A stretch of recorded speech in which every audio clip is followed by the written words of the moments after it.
If we're going to talk about protesters, Peter Tachell is the man to speak to. Peter, how are you, sir?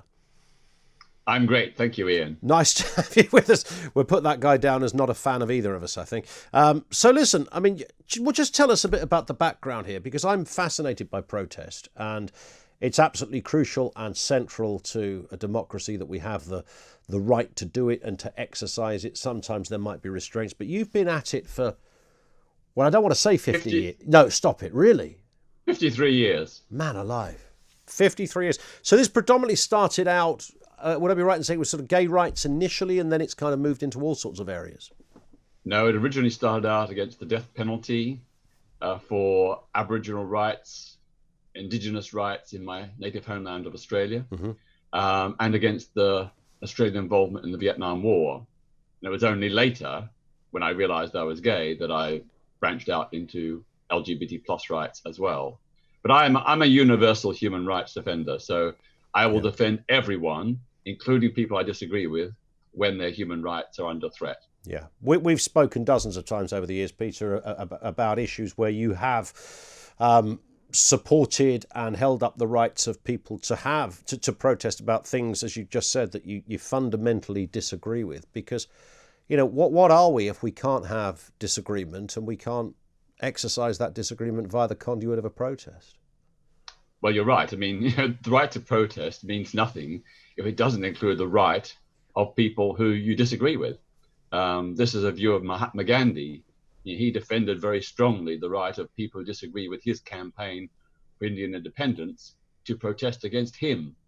And he was right. And in my own lifetime, I mean, I've defended many Christian fundamentalists and other Muslim and Jewish fundamentalists who've said some pretty horrible things about gay people. But I've said, providing they're not inciting violence, they have a right to express their point of view. And your protesting has taken you around the world. You've had the what's it kicked out of you on more than one occasion. You've been handcuffed, you've been arrested. I mentioned you've been beaten, you've been thrown into prison cells. You even tried to arrest Robert Mugabe, not once, but was it twice or three times? I've lost track. Twice tried to, which is still my favourite story of yours, but we don't have time to go into now. However, you know what protest looks like. You also know what it feels like as well, and you've experienced what it's like to be on the business end of a police state. I certainly have in Russia and quite a few other countries. What do you make of what's happening here? Because, of course, at the moment, what's curious about protest is that during a pandemic, the government line is, we don't really want you to protest because it's quite dangerous to do it, aside from anything else. Do you have a sympathy with the government line on that? Well, my starting point is that the right to protest is one of the most precious of all human rights. And people have gone to prison and sometimes even been killed defending that right. So there's got to be really strong, compelling reasons to restrict it. And of course, one reason which is recognized in national and international law is in terms of protecting the public against a threat to health, a serious threat to health. So that is a legitimate exemption. But I think that under the lockdown restrictions, I think the police have interpreted the law in a very harsh way.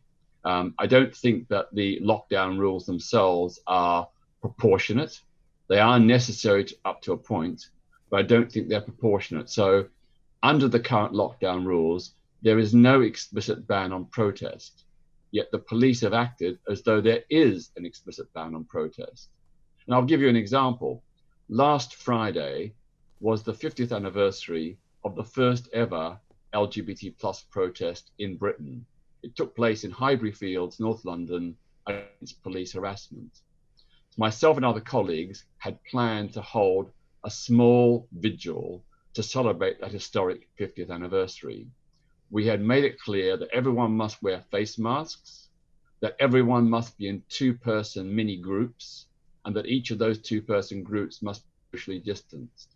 And according to my understanding of the lockdown regulations, that was within the law. Because the law says you can have two-person protests, or two people can gather together in public, but no more than two. So we had two-person groups, and they were socially distanced. We also said we're going to walk around Highbury Fields to exercise, and taking exercise outdoors is also allowed within the lockdown rules. However, the police said, no, this is contrary to the law. If you attend, you will face a fine of up to £200, and the organisers will face a fine of £10,000. So we felt threatened and intimidated, even though we believed that we were acting within the law. And I think that during the lockdown protests over the weekend, I would defend the right of people to protest against the lockdown, providing they wear face masks and providing they're socially distanced. But that didn't happen. Most people on those protests were not wearing face masks, and they didn't maintain social distance. Now, they have a right to put themselves at risk, but they don't have a right to potentially infect others or contract the virus in the course of that protest and then go home and infect their families and friends and workmates. And that, I guess, is that's where the police would have stepped in and said, look, as this stands, this protest can't carry on, or aspects of it. I mean, much of it did carry on. There were only people who were told, look, you can't go over that side of the road, or you can't move over in this direction, that found themselves in handcuffs. Not everybody got arrested, of course. Well, that's true, but I have seen some of the video footage, and it does appear that sometimes the police just swooped on random people without warning and arrested them. And in some cases used what I would see as excessive force. I don't think that is justified. But you know what it's like when you're wiggling out of the clutches of a police officer, Peter. It can be quite challenging to the police, hence the reason why they often have half a dozen colleagues there to do it safely. Well, that is true, but in some of the instances, it didn't appear that the person was putting up much resistance. And, just the way the police stormed in and wrestled them to the ground without any warning and without any indication the person would resist, that seemed excessive. The police should have just gone up to the person and said, you're under arrest, if that's what their decision was. And only if the person resisted or tried to escape would the police have been justified in using more excessive force. Reasonable to say we have more protests around today than ever. When I was a kid, I can remember you guys protesting. I remember the National Front protesting. Now you can organise and that would have taken some. I often think of the Stop the War Coalition, who organised the biggest protest I think in the country's history.